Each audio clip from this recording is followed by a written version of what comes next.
You should practice. చెప్పండి ఏంటిది? Practice. అది స్టోరీయే కావచ్చు, లేదా ఒక మ్యాజిక్ కావచ్చు, అది ఏదైనా కావచ్చు.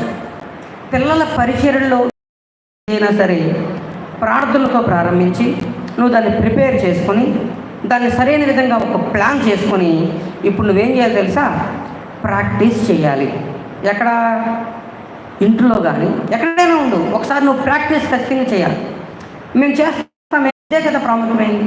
నా కొరకు మరణించాడు, నా కొరకు ఆయన తిరిగి లేచాడు అన్నారు. ఏదైనా డౌట్ అంటే అడగండి అప్పుడే. అంతే, అర్థమైందండి? ఈ రెండు తేడాలు మనం అర్థం చేసుకోవాలి. దేవుని ఎరిగిన పిల్లలు కూడా లోకంలో కలిసిపోయే అవకాశం ఉంది.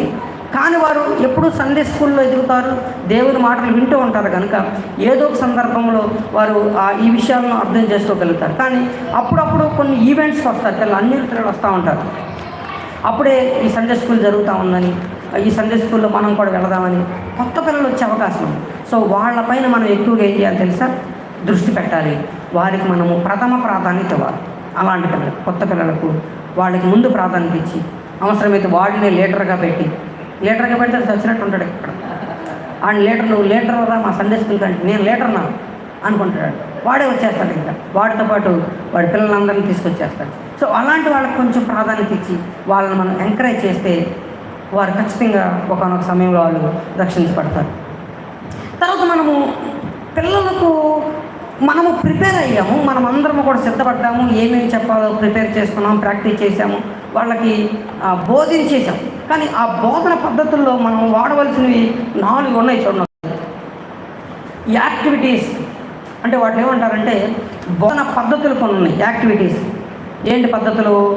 మ్యాజిక్స్ ద్వారా, గేమ్స్ ద్వారా, పప్పెట్స్ ద్వారా, ఇలా కొన్ని పద్ధతులు ఉంటాయి. ఫ్లాష్ కార్డ్స్ ద్వారా, ఇట్లా చాలా పద్ధతులను ఉపయోగించి మనం ఏం చేస్తామంటే బోధిస్తాము. తర్వాత కలరింగ్స్ ద్వారా ఒక కలర్ను చూపించి దాంతో కూడా మనం సువార్ ఏమీ లేకపోయినా దాంతో సువార్ చెప్పేస్తాం కదా. రెడ్ చూడగానే మనకి ఏం గుర్తొస్తుంది?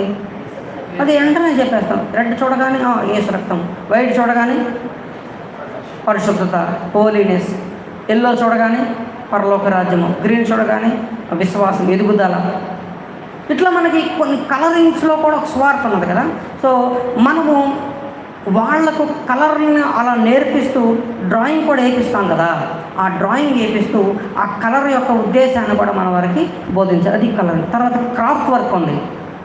మధ్యాహ్నం మన పిల్లలు క్రాఫ్ట్ వర్క్ చేశారు. ఒక చిన్న పిచ్చుకను తయారు చేశారు. చాలామంది తయారు చేశారు కదా, పిచ్చుకలు తయారు చేశారు. సో దాని ద్వారా ఏంటి, ఒక విషయం తెలుసుకున్నారు. ఏమని? ఇదిగో ఈ పిచ్చుక కంటే నేను శ్రేష్టమైన వాడిని, ఈ పిచ్చుక కంటే నేను విలువైన వాడును, ఈ పిచ్చుకల కంటే నన్ను దేవుడు ఎక్కువగా ప్రేమిస్తున్నాడు అని ఒక విషయాన్ని వాళ్ళు తెలుసుకున్నారు. సో ఇలా ఒక వర్క్ చేయడం వల్ల కూడా పిల్లలు అనేక విషయాలు నేర్చుకుంటారు. తర్వాత మనం పరిశీలన చేసుకోవడం అనేది కూడా చాలా చాలా ప్రాముఖ్యం. 2వ పేజీ ఒకసారి చూడండి. ఒకసారి ఇప్పుడు ఇది నేను మీకు ఇచ్చే ఒక అసైన్మెంట్. అర్థమైందా? ఇప్పుడేంటారు పరీక్షలు అంటున్నారు అనుకుంటున్నారా?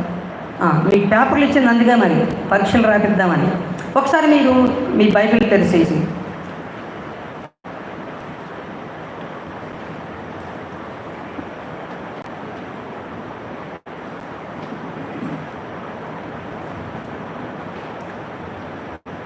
మీకు నచ్చిన స్టోరీ నేను రాయాలి.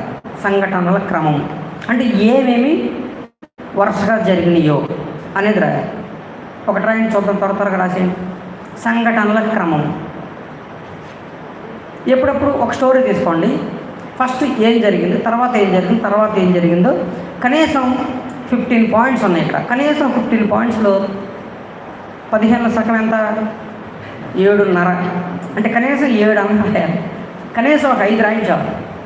సంఘటనల క్రమం త్వరగా రాసేయండి.